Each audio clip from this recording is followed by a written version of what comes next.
And we're excited to have Jim kind of walk through what happened to Warzala regarding their most recent unfortunate cyber attack. And then Megan is going to tell us about the new cyber insurance program that BMI has enacted with our partners at AHT through NAM. And she'll kind of give us some more information on cyber insurance and the details around that. But for the meantime, we're going to start with Jim. And Jim, go ahead and kick it off. And thanks for doing this for us. Absolutely, Matt. I'm delighted to be here to give you guys a little window into what took place this past year. Is my presentation up at this point? Not yet. If you want to go ahead and click share screen. Yep, there it goes. And anybody, if you have questions during this, we're going to save a little time at the end of Jim's part to answer questions. So if you do have questions, feel free to shoot them to me via chat or hold them until Jim's finished talking, and then we'll do the same for Megan and then wrap up with any questions anybody has. But we see it now, Jim. Looks good. Go right ahead. Ready to go then. Well, good afternoon, everyone. Let me tell you, before I scare the wits out of you, which is what I'm going to try to do, that this story actually does have a happy ending. So just want to let you know that there is good news at the end of the bad. But my goal today is, and what I hope to do is to share some practical experience that just might help you survive the kind of cyber terrorism attack that we went through last year. Let me kind of kick it off by talking a little bit about what happened. It was a very typical Sunday morning last June 27th, about 9:30 a.m. I got a call from the cell phone of my IT manager, now IT director, and I went, "Oh my God, that cannot be good." He never calls me on Sunday morning unless there's a real problem. And he informed me that our system had been breached, but worse, we appeared to be the victim of a ransomware attack, but we actually weren't even sure at that point because the threat actors hadn't really told us what they were up to at that point. But upon a little bit of looking around through our systems, it was pretty clear that a significant amount of our files had been encrypted. And we were like, oh boy, we really do have a crisis on our hands. This was a pretty dark day, I have to be honest. Let me talk a little bit about what goes on in your mind and what's going on in your organization when this occurs. It's a really surreal experience. You're in denial. You can't quite believe it's happening. It becomes kind of a very emotional affair. You feel violated, defenseless, and then rapidly you're thrust into a very tense, highly stressful situation. I mean, you don't know what systems have been impacted or how much of your data is at risk or what part of your company can even still operate. I got to tell you, those first few hours that Sunday morning were pretty uncomfortable. We were pretty shaken as an organization trying to figure out what was going on at that point. Now, not to state the obvious, but let me state the obvious. That would not have been the moment to decide to prepare a plan. And I'm pretty happy to report to you that the good news was about a year and a half before that, I had made a decision that we were going to invest in a cyber insurance policy. Therefore, we actually did have a plan, which was about to become abundantly apparent why that was a good idea to me. So my first call was to our insurance broker, who had put us in touch with the carrier that we went with in buying insurance. And let me just take a second to explain that, boy, this is very different insurance than any insurance I'd ever been involved in. I mean, my experience is, with insurance is you're insuring an asset, from being damaged, lost, or stolen. And that's not exactly, that's part of what cyber insurance is, but there's a lot more to it than just that. in this case, within a couple of hours, we had experienced resources engaged and working with us who began methodically deploying an incident response plan. Honestly, the day before that, I wasn't even sure what an incident response plan was. And I'm watching this being directed, and it was a relief. Having skilled reinforcements involved immediately clearly provided some comfort, a little bit of breathing room too. Now, don't get me wrong, it was still scary as hell, but we went from feeling powerless and like a victim to having real pros by our side before the end of Sunday afternoon of this crisis. It's kind of like the cavalry had arrived and the fight was on. We had no idea at that point where it was going to take us and what would happen, but at least we weren't alone dealing with far more sophisticated cyber criminals than we had any idea that we were up against or could be ever up against.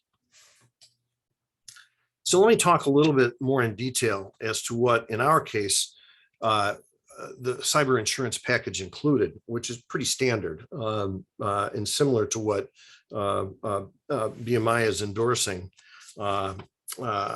And by the way, I am as well completely. In addition to paying potentially for some or all of an actual ransom, if it came to that, our policy provided, as I mentioned, an incident response and recovery capability. Exactly what is that?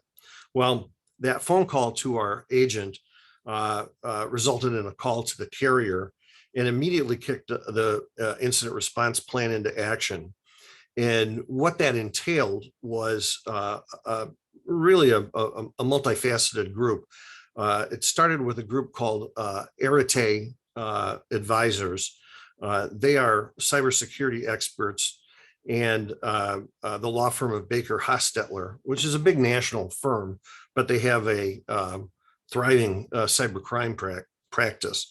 Arete led the cyber incident forensic investigation into our servers. They were the ones that did the real deep dive to try to figure out who the threat actor was, what they were trying to accomplish, and just what did they breach. They also took over the data recovery aspect of it, as well as sensitive data extraction.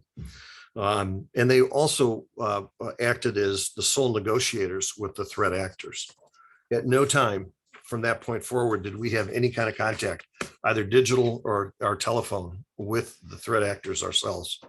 Baker Hostetler provided the cybercrime legal advice and incident analysis, along with crisis communication, and they handled all required reporting to regulators and to law enforcement. It seems that law enforcement, the FBI specifically, wants to know about these kind of attacks. At the same time, my whole team hit the ground running with this group and worked closely with them to get to the results that we were trying to get to.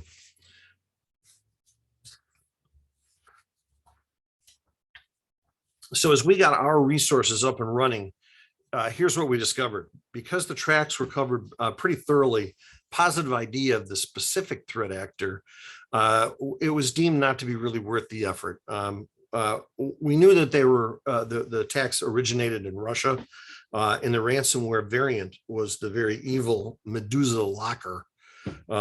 Just sounds evil to say it, and it is. Importantly, though, what we learned is we were not a targeted victim, meaning that we were not deliberately identified, sought out, and then attacked.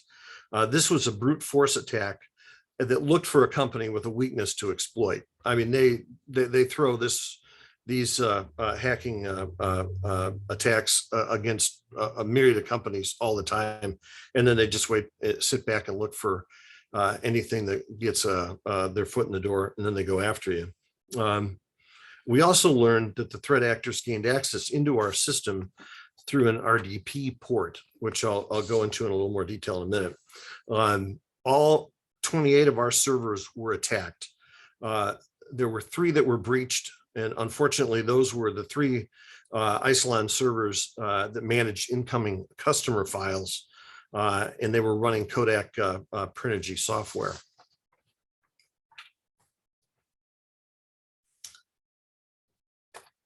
Again, the attack was not pinpointed. It came at us from all directions simultaneously against all of our systems. The vulnerability was traced to vendor software deployed that did not have the same level of strength in antivirus software that we had on our business servers. Fortunately, all of our other servers, the other 25, had state-of-the-art endpoint threat detection software, which I will give a plug to. It's called Sentinel-1, which Arete actually patted us on the back and said that was an excellent choice for that kind of protection. That software was used on all of our business operations software, which Arete effectively said was why none of those servers were breached. This is a hugely important point. Also critical that there were no signs detected of exfiltration, including data staging. The threat actors weren't taking anything away. They were not staging files to come back and get them later, and they did not take any proprietary information with them. The fact that our payroll, customer service, accounting, human resources, et cetera, all of our operating systems were not breached also put us in a much more favorable position because it allowed us to continue to be operational, absent the 3 servers that ran our customer files. So we're huge fans of Sentinel-1 around here, and now 100% of our servers are protected by this product. But I do have to give a hats off to my IT team for deploying this software long before this incident. It was a lifesaver. We did have a significant problem, though, because a large number of files had been encrypted, but we recovered via backup servers with no data loss, which was a godsend. We accomplished that by moving to restore all data from disaster recovery backup, which took quite a while, actually, as this was a major effort. We're talking very large files here, like 75 terabytes. When you think about it, we are a book printer, and if you take a 250-page book with charts, photographs, text, that's a big file, and you multiply that by 600-700 titles a month that we print over a span of a year. It's a lot of data. But about 10 days after we got that to that stage, we had clean replacement servers loaded with backup data, and we began a complete wash of the impacted 3 servers. And by July 23rd, just under a month from the attack, we had wiped the impacted servers clean, reformatted them, and we were back up and running. Best of all, because we were able to recover the data internally, we ended up having to pay 0 ransom. And at that point, we ended all communications with the bad guys. This was over at that point. As our friends, our cybersecurity experts at Arete said, they kind of reduced this discussion and explained to me that, look at it this way. Thieves broke into your house, but they didn't take anything, but they changed the locks on your doors, and they tried to sell you new keys to get back into your own house for $250,000, by the way. And our ability to recreate those files, even though it was slow and painful, allowed us to be able to tell the threat actor to pound sand. So we were very fortunate in that process. Takeaways. Technology terrorism is here. Megan's going to talk a little bit about that in a few minutes, but the big takeaways that we had from this experience were to invest, number one, in our IT team, solid technology management for upfront protection, and the ability to recover was immensely important to us. We completely believe that insurance is essential. We will not operate as a business without having cyber insurance. To us, it's as important as other more traditional types of insurance. not only for financial protection, but for the providing of that rapid response capability. But the lawyers, the forensic cybersecurity resources, those are all resources that you will need. It's not a question. Maybe you will, maybe you won't. You will need them if you are a victim of this kind of attack. And by all means, buy the best antivirus anti-cyber attack software that you can.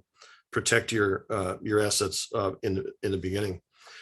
It also is helpful to have senior management support in this. Our organization will tell you that all of our senior leadership is behind our IT processes, and it's a big check to write every year to keep that group up and running. But I tell you, you don't think about it until you need it, and you're awful glad you've made that investment when you get into the kind of situation that we were in. And invest in prevention. I strongly urge people to get readiness assessments and train your employees, for God's sake, to protect themselves and you.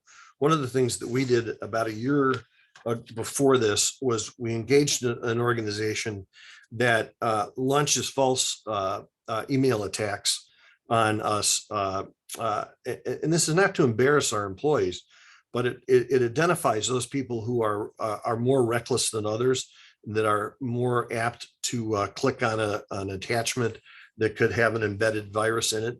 And you work with those guys and teach them not to do that. There's all kinds of folks, including myself, that accidentally click on one of those things once in a while.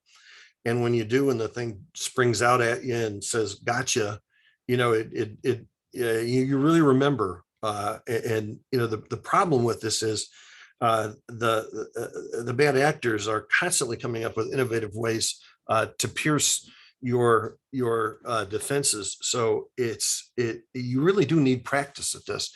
We all have best intentions, but man, there's been some stuff that they have sent through that the bad guys are now using phone messages. Especially if you've got a VoIP application, they are sending messages to you that look like they're coming from somebody, and they are absolutely not friendly messages.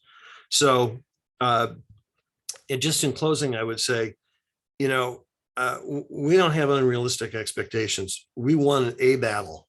No ransom was paid. That's a huge victory, but this is much bigger than a battle. This is an ongoing war, and there will be additional battles, unfortunately. I hate to say that. But I learned that we must remain vigilant and ready to adapt to this threat. And I can't imagine not having a good cyber insurance product backing up all the other things that we're doing. So those are my prepared remarks for today. Thank you for listening to what I had to say. And at that point, I will turn it back over to Matt.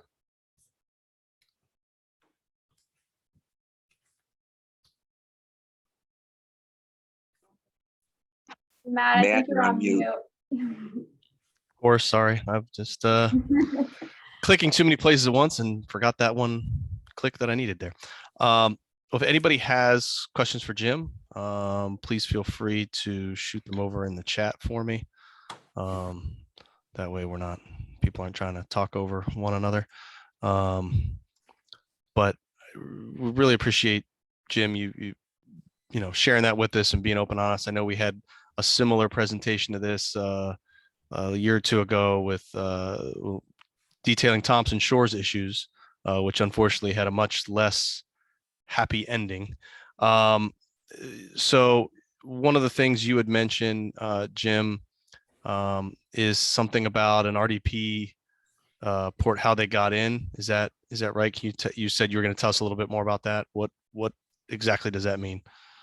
Yeah, an RDP port is one of the things that, if your laptop is got a problem, and you authorize an IT professional to come into your system remotely and help diagnose and repair or fix the problem, they're coming in.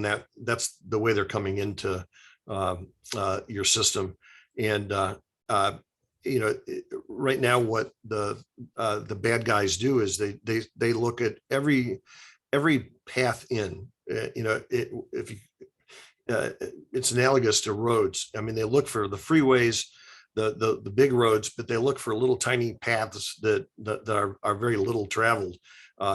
Any little hitch in your system to try to find a way to get in and navigate their way to lock down your information. And that's how our system was breached. Those are the only servers that did not have that had RDP ports and did not have Sentinel-1 software protection software on them. And it was it was, we take the responsibility for that. We had a vendor that did not recommend that what they recommended was what we had on those servers. And it turned out that it was not at the same level that the Sentinel-1 software was. So first thing we did after we cleansed those servers was load Sentinel-1 on them. Makes sense. So that was it. So an internet facing RDP port on those servers was the culprit. Yeah. Okay. That's where they got in. All right. Any other questions for Jim?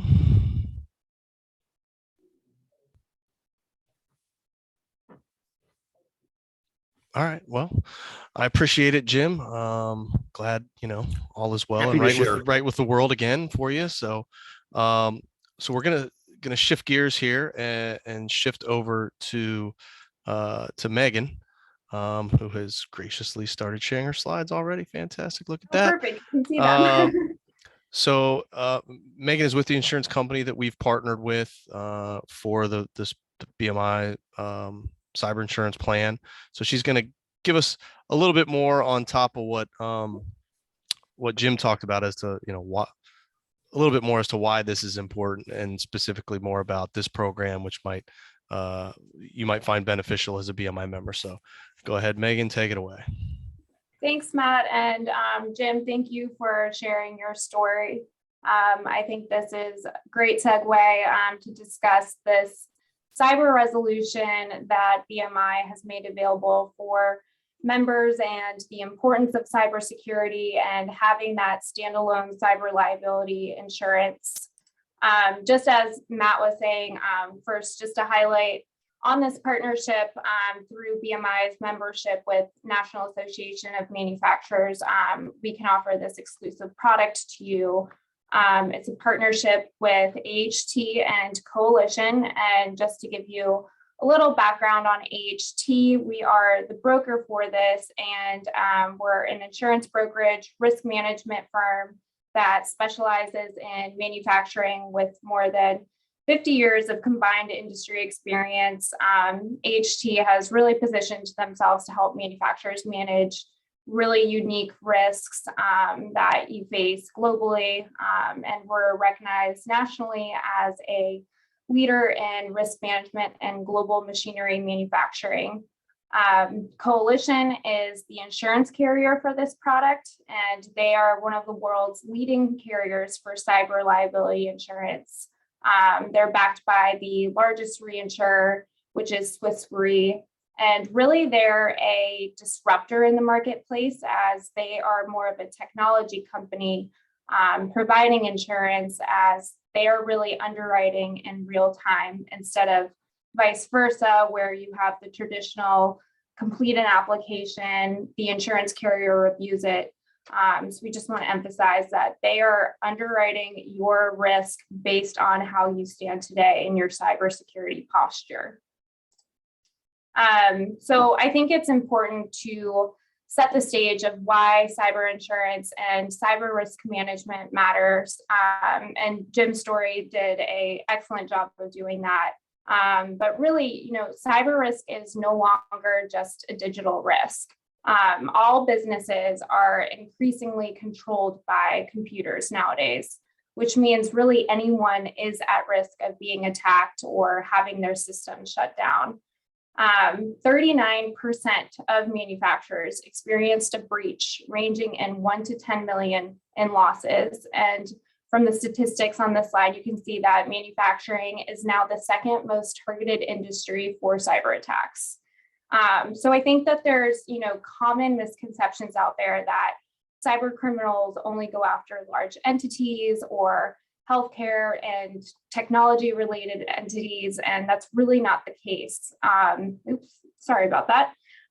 But yeah, so most of these industries do experience, sorry, can you guys see my slides okay?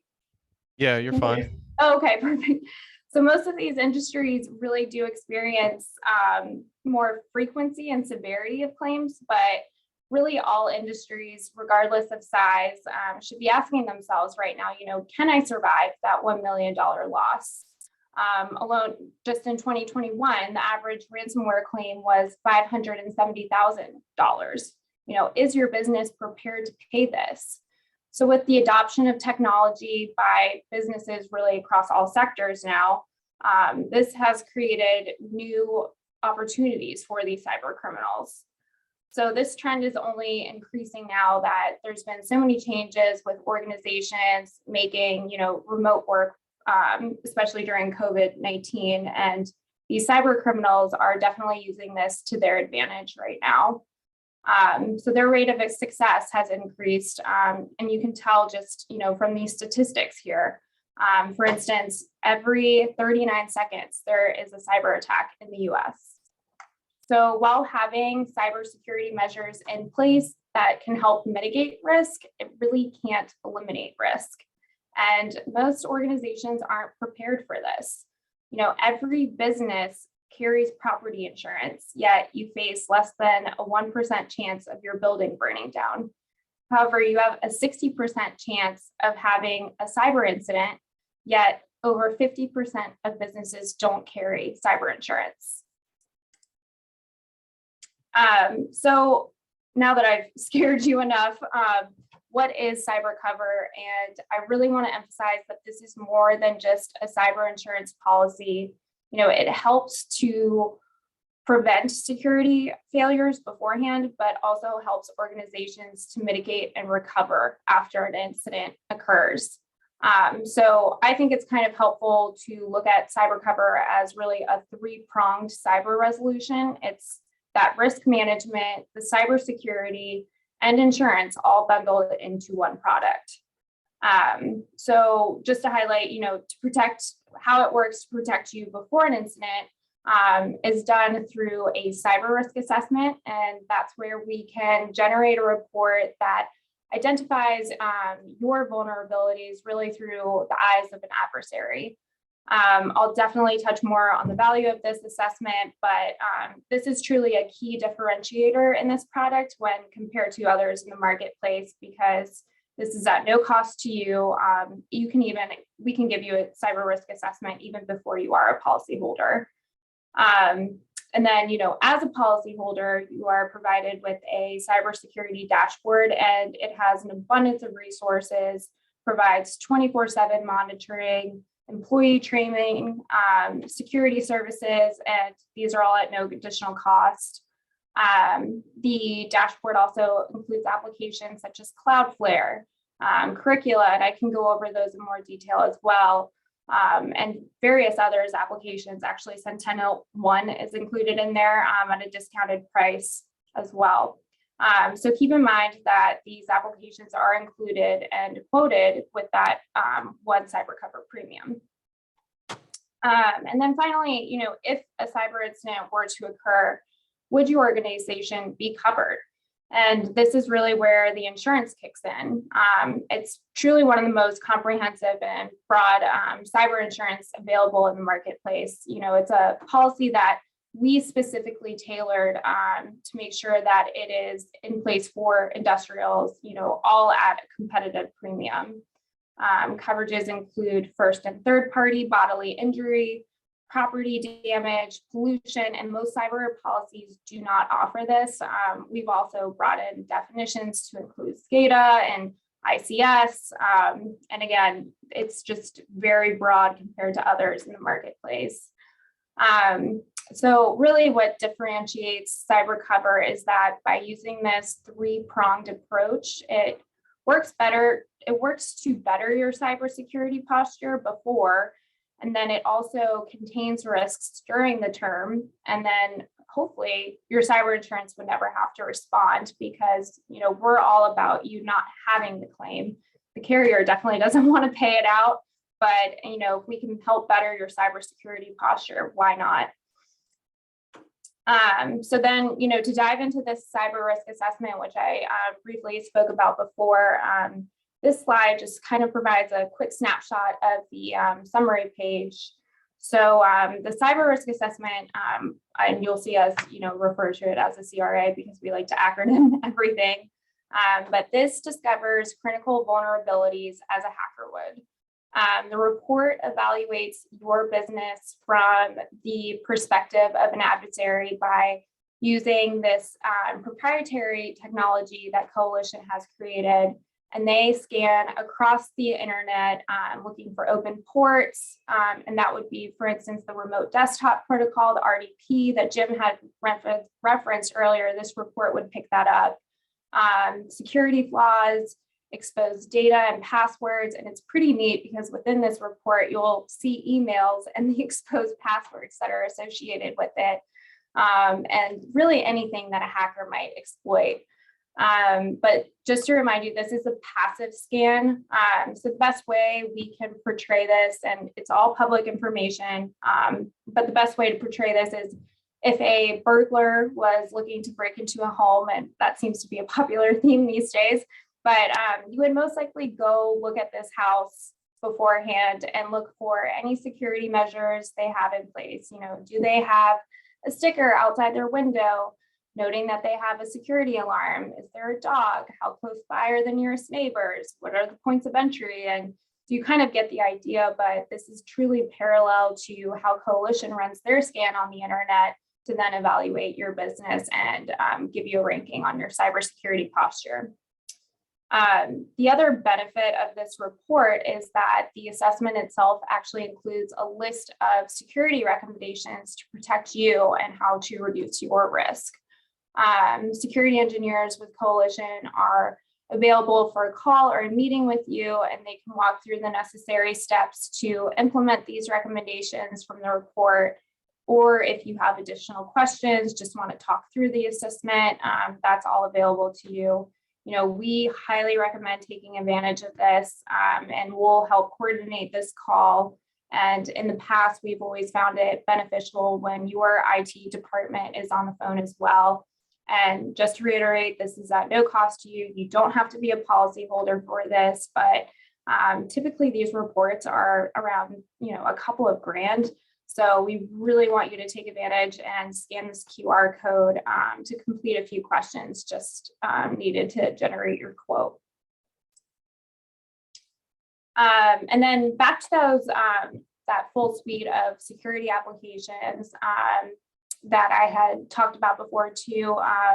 There's 24/7 monitoring, automated threat and intelligence alerts, HackerOne, Centennial One at a discounted price, as Jim mentioned, security benchmarking, ransomware protection, employee training. There's so much included. And also as a policyholder, you're scanned every day for the newest vulnerabilities. And when Coalition's engineers find critical vulnerabilities that place your business at risk, a notification is actually sent to you automatically via email, and they actually let you know how to address it. AHT is also copied on this email. So if we receive the notification, you'll receive a message from me following up saying, hey, did you see this? Do you want to schedule a call? Let's talk through this kind of thing. And another application that has gained popularity too, and Jim touched on this as well with policyholders, is Curricula. And it's a training platform for employees where you can send out those phishing emails to colleagues and receive results on who has, fall for the, click here for your $50 Visa gift card kind of spoof. And from there, you can decide, if they need to enroll in more training, It's a really neat platform. And again, I think it's the first 15 employees are free. And then after that, it's at a discounted price. And then, this is another great situation that Jen touched on, is having that business plan. If a breach were to occur, what would you do and who would you call? And a lot of businesses don't have an answer to this question, or, they have a list of third parties they need to alert, such as their insurance broker, their lawyer, and the list goes on. And by that time, it's too many people to keep track of. So Coalition is truly a 911 for cyber cover policyholders. When that breach occurs, there is a 24/7 number that you call. And the claim and incident response team is all in-house there. It consists of the incident responders, forensic specialists, privacy attorneys, breach coaches. Experts are ready to provide immediate assistance and reduce the likelihood of an even greater loss. So in the event of an incident, speed is critical, and having that one go-to party to assist in all aspects is crucial to get your business back and running up as quickly as possible. Also, if you use Coalition's incidents response in-house team, Coalition will reduce your policy retention to zero. So essentially, it eliminates that out-of-pocket security and forensic costs you would incur if a cyber claim happened. And then another statistic that I found out recently, their average response time to a reported incident is less than 5 minutes, and that is quick compared to other carriers. We also want to highlight too that Coalition recovered 84% of stolen funds. So I think these stats just kind of prove that Coalition has the experts on hand, and you really want the A team, when an incident like this occurs. And last, this slide just outlines the benefits of cyber cover with BMI. But really, I hope from Jim's story and this, you've gained really a few takeaways on how to better your cybersecurity posture. Have that business plan in place if an incident were to occur. Invest in cybersecurity and applications out there like Centennial One. Implement multi-factor authentication, close RDPs, make yourself a less easy of a target, essentially. Have that 3-2-1 golden rule in place, and that's 3 copies, 2 locations, 1 offline. And last but not least, purchase cyber liability insurance and know what it covers too. Look to make sure that it is covering ransomware. We've seen a lot of exclusions just being an insurance broker on a lot of these policies now because the demands are so high. So carriers are starting to exclude that. And also to start here, take advantage of this QR code right now and get your cyber risk assessment. It would be a great starting point for you. And, that's from this code, it takes you directly to the form to submit your request. And then from there, you'll get an assessment. And really all we need to run this is your company name, all associated domains or URLs, estimated revenues, and your number of employees. And then from there, there's also another 5 questions that you can answer if you're actually interested in receiving a quotation. But hopefully this was helpful. And with that, I'll open it up to any questions that anyone has. Thank you, Megan. Just a question that came in, and I blame myself for not knowing this off the top of my head, but I'm assuming any member company in any of the 50 states is eligible. Does this also cover Canadian companies? Yes, everywhere in Canada except Quebec. Joe or Mike, I don't know. I think we're working on that and should have that's sorted out shortly. Yeah, Quebecois is always wanting to do their own thing, right, Mike? Any other questions for Megan about the policy or about cyber in general?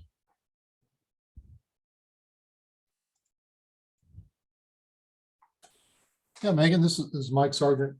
you mentioned that the response team is included in the premiums that you pay. Yes. Is So there a limit as far as how many hours that includes, or is that no matter what the event is? no matter the event, and that's the beauty kind of Coalition, is that that incident response team is in-house and you have the option to use them. And you know, their recovery rate of 84% for stolen funds is truly remarkable compared to others out there in the marketplace. What if you have your own response team inside that, and you know, what's the reaction, I guess, of that response team? How fast do they react? So I think it was under 5 minutes from the first call. So that's impressive to be on the phone with someone under 5 minutes. How was their work done ahead of time where they became familiar with your systems? They had logins, things of that nature? No, not to my knowledge, no. But I can check on that just to be sure. Okay, because I mean, 5 minutes on the phone is great, but you've got to get the logins to your systems, things of that nature. If you truly want if they want to be part of your response team, I would think you'd have to have a higher level of integration. If they're coming in cold, which is what it sounds like, I'd just be interested in 5 minutes are on the phone, but how long before they've logged in, how long before they've got network passwords, things of that nature. Yeah, and if there is a preferred incident response team that you know, you prefer to work with, that is a possibility. They actually have a panel of providers, you know, that they recommend as well. Okay. Okay. Yeah, I'm familiar with that panel. So if that's what you're talking about, then I understand it then. Okay. Thanks, Mike. Anybody else? Question for Megan or Jim or anything else? Mike, did you have something? Hey, Megan. Yeah. Megan, hi, it's Mike. I was wondering, what are the drivers that the cost drivers for cyber insurance? Is it the size of the company or the assessment of risks, or do the policy rates change over years if you have a good record, or how does it work? Sure. No, that's an excellent question. Truly, all carriers differ. You know, a typical insurance carrier is going to have you fill out an application, and they're going to base premium on your revenues, your record count. So that's, you know, PCI records that you have or any PHI records that you have. And then also your industry, kind of what your operations are.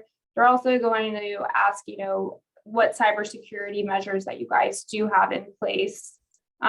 Coalition's different in that they are running their scan and basing your premium off that. So it really depends on the carrier, but if you are just with any carrier, it's usually revenue, employee size, as well as record count. So then if you work with Coalition and I guess make improvements in your cybersecurity, that drives lower rates for lower risk. Yes, but I will say, you know, just with, and we're seeing this across the board in the cyber insurance market, rates are rising. You know, we were actually talking about this with Jim and Matt earlier. You know, cyber insurance is relatively inexpensive compared to other lines of insurance. It's just that rates are increasing drastically right now, just due to the ransomware claims and various other cyber attacks that are going on. But you will see rate increases, I would say, if you already have cyber liability insurance, but it is relatively inexpensive compared to other lines.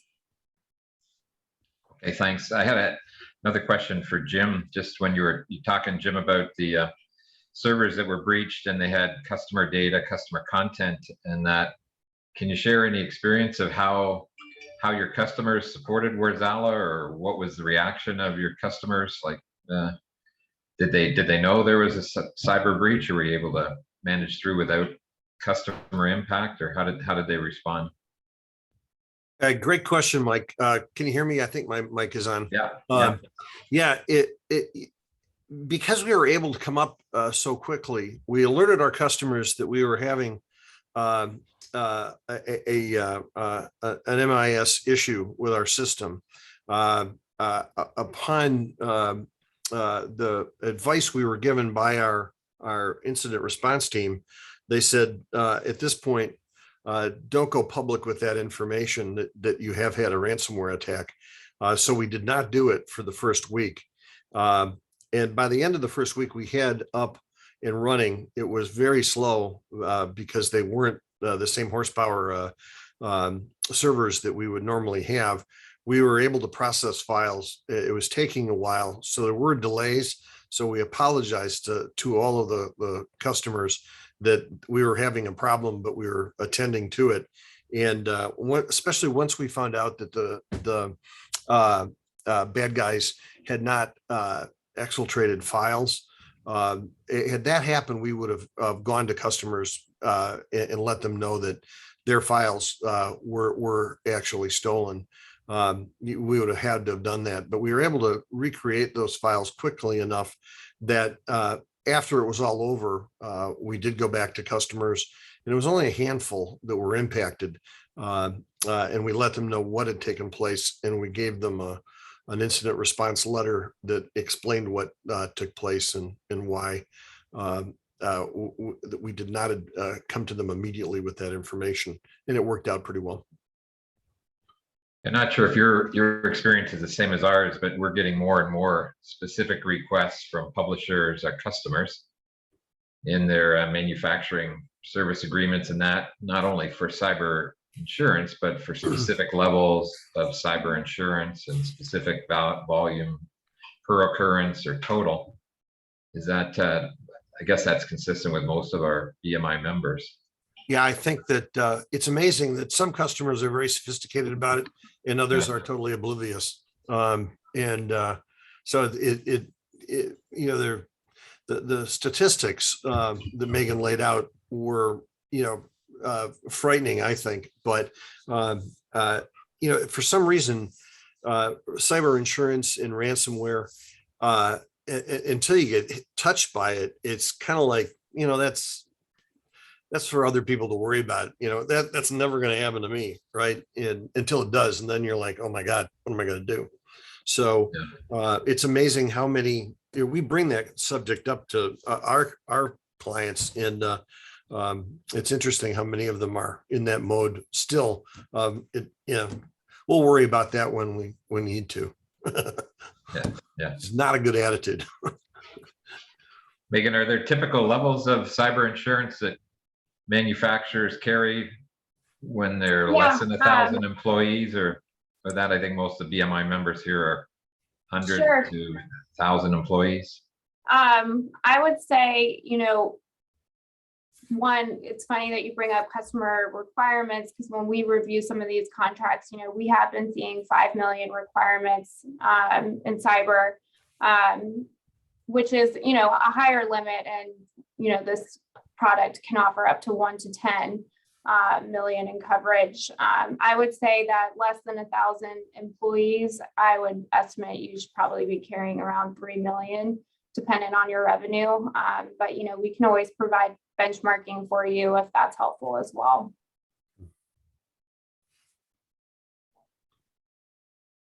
That's great. Thank you. Any other questions from anybody? Either unmute or go through the chat, either way. All right. Well, I appreciate everybody joining us today. If you have any questions for Megan or want to learn more about the program, it's there on the BMI website.